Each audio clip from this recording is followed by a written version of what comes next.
आइए students next question discuss करते हैं। Old question paper 2024 set this, और आप इसे डाउनलोड भी कर सकते हैं सीबीएसई की साइट से। और हम थर्ड क्वेश्चन डिस्कस करने जा रहे हैं। A wire of length 4.4 metre is bend round in the shape of a circular loop. एक वायर जिसकी लेंथ 4.4 मीटर है उसको सर्कुलर लूप बना दिया गया है and carries a current of 1 ampere. The magnetic moment of the loop will be, loop का magnetic movement हमें बताना है। एक वायर है जिसकी लेंथ गिवन है, सर्कुलर लूप बना दिया और उसमें current they the. Magnetic movement of the loop is. आइए पहले क्वेश्चन को डिस्कस करते हैं। एक वायर है जिसकी लेंथ एल गिवन है, वो है 4.4 मीटर। इन्होंने लेंथ हमें दे दी है, इससे वो सर्कल बना रहे हैं। अगर इस वायर से आपने सर्कल बना दिया और उस सर्कल में उन्होंने करंट दे दी है, वो है 1 एम्पियर। अब नेचुरली मैंने ये कल्पना की है, इसकी एमसीक्यू सवाल है, वहां आपको ऐसी डायग्राम्स तो बनानी नहीं है क्योंकि मल्टीपल चॉइस क्वेश्चन है, लेकिन सवाल करते हुए आपने कल्पना या इमेजिनेशन तो कर लेनी है। 1 एम्पियर की हमारे पास क्लॉकवाइज करंट, मैंने क्लॉकवाइज मान ली, आप एंटी क्लॉकवाइज भी मान सकते थे। क्लॉकवाइज करंट मैंने मान ली, इसका रेडियस आर मानना पड़ गया। तो सबसे पहली चीज, लेंथ हमारे पास एल है, तो अगर लेंथ एल है तो सरकमफ्रेंस भी हमारे पास एल होगा। ये कॉन्सेप्ट लगा के वायर का रेडियस आ जाएगा, सर्कल का रेडियस आ जाएगा।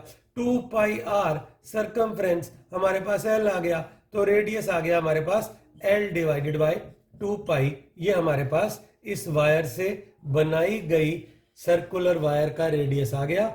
अगर लेंथ एल है तो जो सर्कुलर वायर बनाई जाएगी उसका रेडियस एल डिवाइडेड बाय 2 पाई होगा। अगर लेंथ एल है तो जो सर्कुलर वायर बनाई जाएगी उसका रेडियस एल बाय 2 पाई होगा। अब कॉन्सेप्ट लगेगा मैग्नेटिक डाइपोल मूवमेंट का। इसमें क्लॉकवाइज करंट आप देख रहे हैं। हम जानते हैं current carrying coils magnetic dipole हैं। इनका मैग्नेटिक डाइपोल मूवमेंट होता है। अगर उसका सिंबल स्मॉल एम है तो मैग्नेटिक डाइपोल मूवमेंट का फार्मूला है NIA, total number of turns into current into area.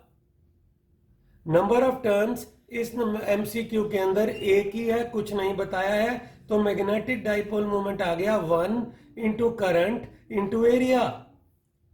Magnetic dipole movement आ गया करंट आई, एरिया, एरिया है पाई आर स्क्वायर, ये आ गया करंट पाई आर की वैल्यू डाल देते हैं, एल स्क्वायर हो गया बाय 4 पाई स्क्वायर, इसका होल आर स्क्वायर करके मैंने इधर डाल दिया। तो मेरे पास मैग्नेटिक, ये एम मास नहीं है, ये मैग्नेटिक डाइपोल मूवमेंट का सिंबल है। एम आ गया हमारे पास, पाई से पाई कैंसिल हो गया, आई एल स्क्वायर बाय 4 पाई, ये हमारे पास आंसर है आई एल स्क्वायर बाय 4 पाई, जिसकी वैल्यू हम यहां निकाल लेंगे। ये मैग्नेटिक डाइपोल मूवमेंट आया I L square divided by 4 पाई। ये मैग्नेटिक डाइपोल मूवमेंट आया I1 है, एल उन्होंने हमें दिया है 4.4, 4.4 इंटू 4.4 डिवाइडेड बाय 4 पाई। पाई की जगह अगर हम 22/7 ले लें, क्योंकि ऐसा लग रहा है पाई को 22/7 डालने से इजी हो जाएगी कैलकुलेशन। ये 4 से ऊपर आ गया 1.1, ये अभी उधर 4.4 है ही, ठीक है, नीचे 2 है, इधर हमारे पास आ गया 7। ये लीजिए मैग्नेटिक डाइपोल मूवमेंट, ये लो, ये हमारे पास पॉइंट हटाओ, नीचे 0 लगा दो, तो ये हमारे पास ऊपर 11 बन गया, अब नीचे 20 आ गया। 4.4 इंटू 7 बाय 20, 4.4 और कैलकुलेशन कर लेते हैं हमारे पास, ये लो 2 कैंसिल हो गया, 2.2 into 7 by 10, 7 2s are 14, carry 1, 15.4 15.4 by 10, answer आया 1.54 एम्पियर मीटर स्क्वायर, 1.5। तो ये क्वेश्चन किस कॉन्सेप्ट पे बेस्ड है कि मैग्नेटिक डाइपोल मूवमेंट NIA होता है। थोड़ी इसकी डायरेक्शन की चर्चा कर लेते हैं, क्योंकि एमसीक्यू अगर हम कर रहे हैं तो थोड़ा उससे जुड़ी हुई बातें भी डिस्कस कर लेते हैं। हमने अगर क्लॉकवाइज करंट मानी है तो राइट हैंड थंब रूल, उंगलियों को कर्ल को करंट की दिशा में ले जाओ, अंगूठा अंदर जा रहा है, मैग्नेटिक डाइपोल मोमेंट अंदर है। अंदर कैसे दिखाएं? ऐसे दिखा देते हैं, this is M magnetic dipole moment, perpendicular to plane of paper acting inwards, या क्रॉस दिखा दो। क्रॉस का क्या मतलब है? Perpendicular to plane of paper acting inwards. इस चीज को समझें। अगर हम कहें ये हमारे पास सर्कुलर कॉइल है, इसमें एंटी क्लॉकवाइज करंट है, सीधे हाथ की उंगलियों को करंट की दिशा में ले जाओ, अंगूठा ऊपर, ऊपर मींस ऐसे, मैग्नेटिक डाइपोल मोमेंट इधर। अगर एंटी क्लॉकवाइज करंट है, मैग्नेटिक डाइपोल मोमेंट बाहर की तरफ है। अगर चाहे हमारे पास इस प्रकार का रेक्टेंगुलर कॉइल है,